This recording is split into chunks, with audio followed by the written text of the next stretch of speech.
एक शख्स गाड़ी से उतरा और बड़ी तेजी से एयरपोर्ट में घुसा। जहाज उड़ने के लिए तैयार था।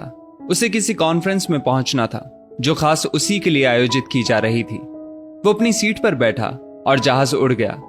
अभी जहाज कुछ दूर ही उड़ा था कि कैप्टन ने ऐलान किया, तूफानी बारिश और बिजली की वजह से जहाज का रेडियो सिस्टम ठीक से काम नहीं कर रहा, इसलिए हम करीबी एयरपोर्ट पर उतरने के लिए मजबूर हैं। जहाज लैंड होते ही अब वो शख्स बाहर निकला और कैप्टन से शिकायत करने लगा कि उसका एक एक मिनट कीमती है और होने वाली कॉन्फ्रेंस में उसका पहुंचना बहुत जरूरी है।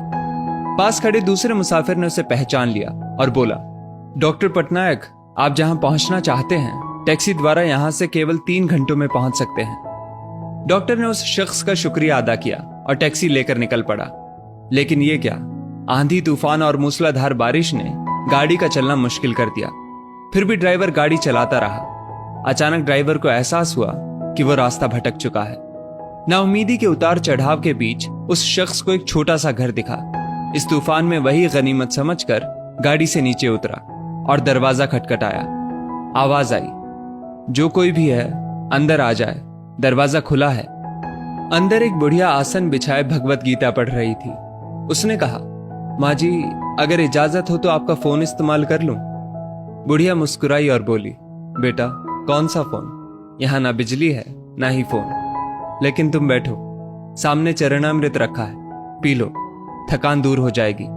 और खाने के लिए भी कुछ ना कुछ फल मिल जाएगा, खा लो ताकि आगे सफर के लिए कुछ शक्ति आ जाए। डॉक्टर ने शुक्रिया अदा किया और चरणामृत पीने लगा।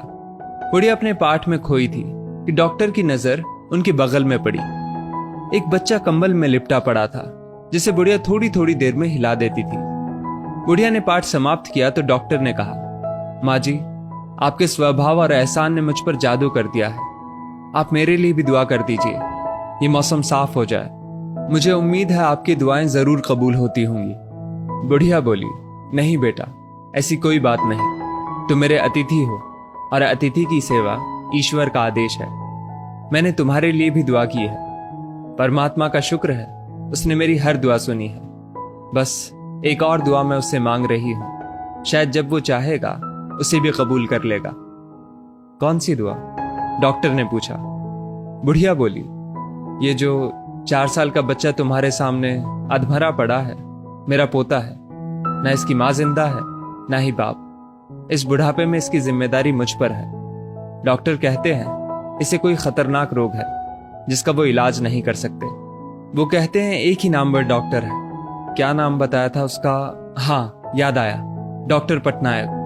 वो इसका ऑपरेशन कर सकता है। लेकिन मैं बुढ़िया कहाँ उस डॉक्टर तक पहुंच सकती हूँ? बच्चे को लेकर जाऊं भी तो पता नहीं वो देखने के लिए राजी भी हो या नहीं। बस अब बंसी वाले से यही मांग रही थी कि वो मेरी मुश्किल आसान कर दे। डॉक्टर की आंखों से आंसुओं का सैलाब बह निकला।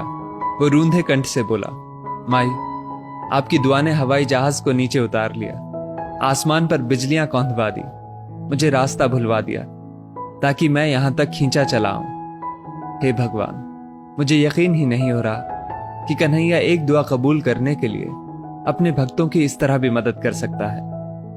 दोस्तों, वो ईश्वर सर्वशक्तिमान है। जहां इंसान बेबस हो जाता है वहीं से उसकी परम कृपा शुरू होती है। यदि इस वीडियो ने आपका दिल छू लिया हो तो इसे लाइक शेयर अवश्य करें।